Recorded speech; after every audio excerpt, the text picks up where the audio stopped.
Ustaz, itu kan kisahnya Nabi Nuh, Ustaz. Sekarang nggak mungkin ada kayak gitu. Siapa bilang? Ana bawakan di situ kisah nyata. Kejadian pada tahun 1955. Kalau kemarin kita dengar di Banjarnegara ada kasus apa? Ada kasus tanah longsor. Ini lebih dahsyat dari tanah longsor. Kejadian di sebuah dukuh namanya Dukuh Legetang. Itu di komplek Dieng. Dukuh itu apa ya? Dukuh itu bukan makanan, bukan. Dukuh itu apa? Bukan desa. Dukuh itu dusun. Dusun itu RW. Ya, RW. Jadi kampung kemudian dibagi-bagi lagi. Dukuh. Ya. Dukuh namanya dukuh apa tadi? Legetang. Dukuh ini ya terkenal sangat subur tanahnya. Sangat subur tanahnya. Sehingga penghasilan penduduknya luar biasa dari sayur-sayuran. Rata-rata mereka orang-orang yang kaya-kaya. Setiap tahun panen. Di tempat lain nggak panen, di situ panen. Di tempat lain panennya dikit, di situ banyak. Di tempat lain kualitasnya jelek, di situ baik. Itu dukuh, namanya Dukuh Legetang. Akan tetapi subhanallah, berbagai kucuran nikmat dari Allah tersebut tidak membuat mereka bersyukur kepada Allah. Semakin banyak dikasih nikmat, justru mereka semakin tenggelam di dalam maksiat kepada Allah. Hati-hati. Banyak di antara kita ketika dulu masih punya motor, masih rajin ke masjid. Begitu dapat mobil, ke masjid mulai jarang. Ketika dapat kereta, nggak pernah ke masjid lagi. Ya, hati-hati. Orang-orang yang seperti itu, hati-hati. Makanya orang-orang Dukuh Legetang, ketika mereka mendapatkan nikmat dari Allah, bukannya semakin taat kepada Allah, semakin banyak maksiat. Yang namanya judi, perzinaan, bahkan sampai zina dengan ibu mereka sendiri. Na'udzubillahi min dzalik.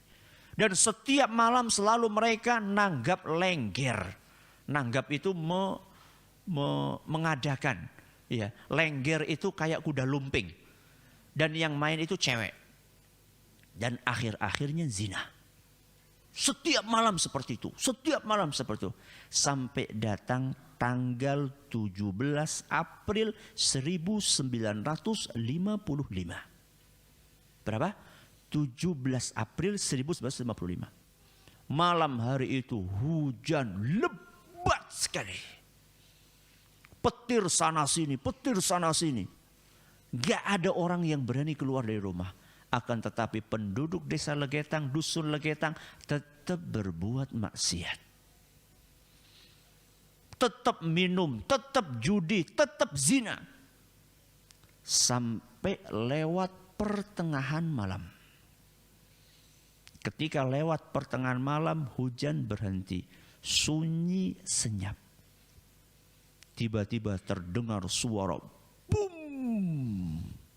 Suara yang keras sekali seperti suara bom.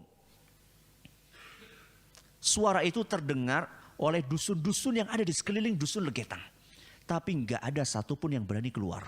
Karena suasananya dingin, gelap, sepi. Setelah itu nggak ada suara apa-apa. Baru keesokan harinya, orang-orang yang ada di sekeliling dusun Legetang keluar dari rumah. Mereka ngelihat ada sebuah gunung. Namanya Gunung Pengamun-amun. Ternyata gunung itu sudah separuh nggak ada. Separuhnya gunung nggak ada. Mereka, gunung hilang kemana ini? Gak ada separuh. Kemudian mereka lebih kaget lagi ketika gunung yang separuh itu sudah pindah di atas dusun Legetang. Bukan longsor. Kenapa bukan longsor?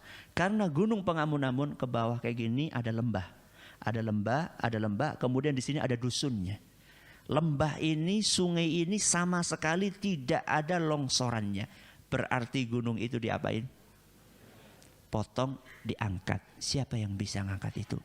Allah Subhanahu wa ta'ala. Maka kalau kita sudah tinggal di suatu komunitas, isinya di situ maksiat, Dan tidak ada yang mengingkari maksiat tersebut. Siap-siap.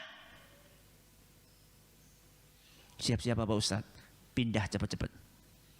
Ya. Kalau nggak ada yang mengingkari lagi. Tapi kalau masih ada yang mengingkari, berterima kasihlah kepada orang-orang yang mengingkari tersebut.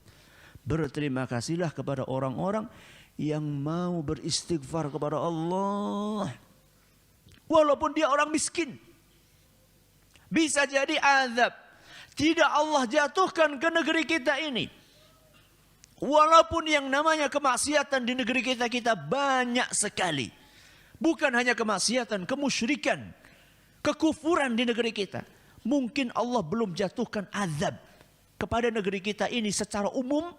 Mungkin karena ada di antara hamba-hamba Allah yang masih duduk bersimpuh, beristighfar kepada Allah. Sehingga Allah belas kasihan kepada negeri kita.